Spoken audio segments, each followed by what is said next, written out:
School trips कितनी यादें जुड़ी होती हैं, है ना? मस्ती, एडवेंचर। लेकिन जरा सोचिए, अगर वही ट्रिप एक भयानक सपने में बदल जाए तो?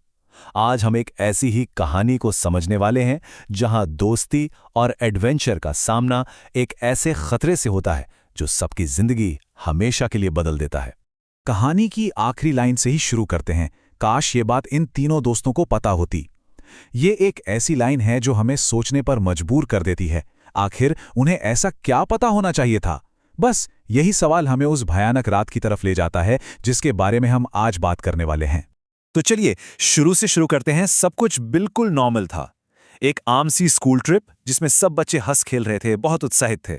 लेकिन उन्हें जरा भी अंदाजा नहीं था कि उनकी किस्मत एक बहुत ही खतरनाक मोड़ लेने वाली थी।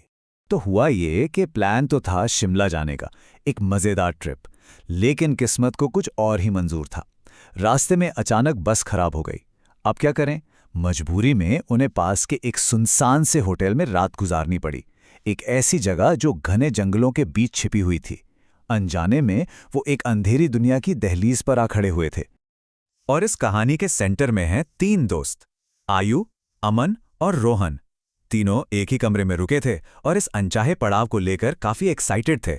उन्हें क्या पता था कि उनका यही रोमांच उन्हें एक ऐसे फैसले की तरफ धकेल रहा था जो उनकी जिंदगी का सबसे भयानक फैसला साबित होने वाला था। होटल के कमरे में बैठे बैठे उनके दिमाग में एक आइडिया आया, एक ऐसा आइडिया जो उन्हें स्कूल का हीरो बना सकता था।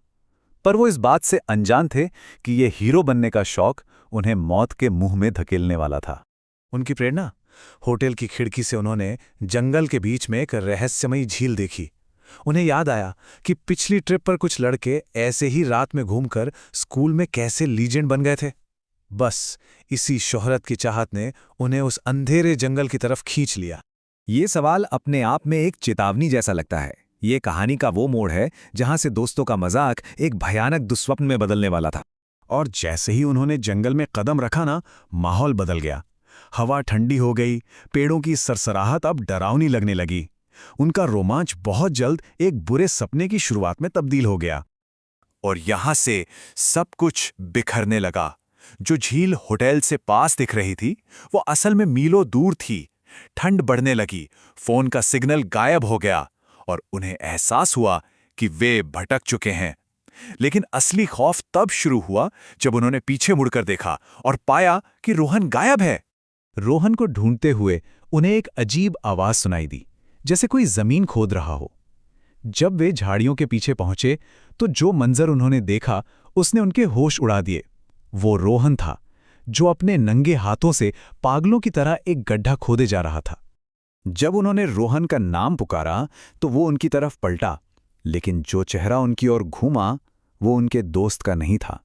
उसकी आंखें पूरी तरह से काली थीं और उसके अंदर एक ऐसी ताकत थी जो इंसानी नहीं लग रही थी। ये साफ था, किसी चीज ने उस पर कब्जा कर लिया था। और फिर कहानी ने एक और भयानक मोड़ लिया। रोहन को अचानक दौरे पड़े और वो जमीन पर गिर गया। लेकिन जैसे ही उसके दोस्त उसे उठाने दौड़े, वो बुरी शक्ति रोहन को छोड़कर अमन के शरीर में चली गई। अब अमन उन्हीं काली आंखों से उन्हें घूर रहा था और फिर वो जंगल के और भी गहरे अंधेरे में भाग गया। अमन का पीछा करते करते वे उस बुराई के असली ठिकाने तक पहुंच गए, एक डरावना जर्जर घर जो सालों से वीरान पड़ा था। कहानी अब अपने चरम पर थी। अपने दोस्त को बचाने की हिम्मत जुटाकर रोहन और आयु उस खंडर में दाखिल हुए।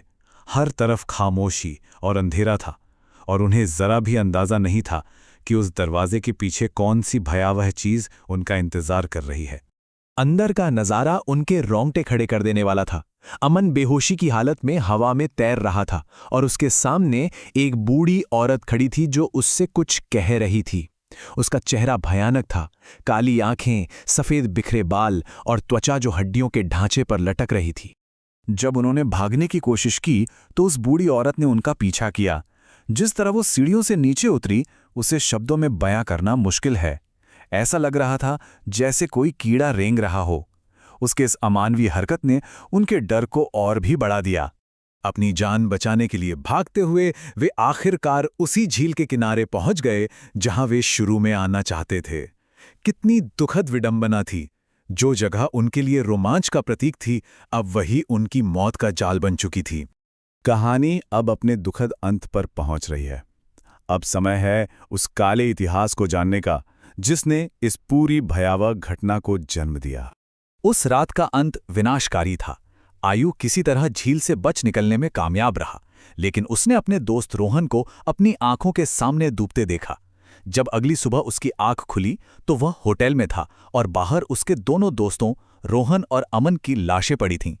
तो आखिर ये सब हुआ क्यों? स्थानीय लोगों के पास इसका जवाब है एक पुरानी किंवदंती में।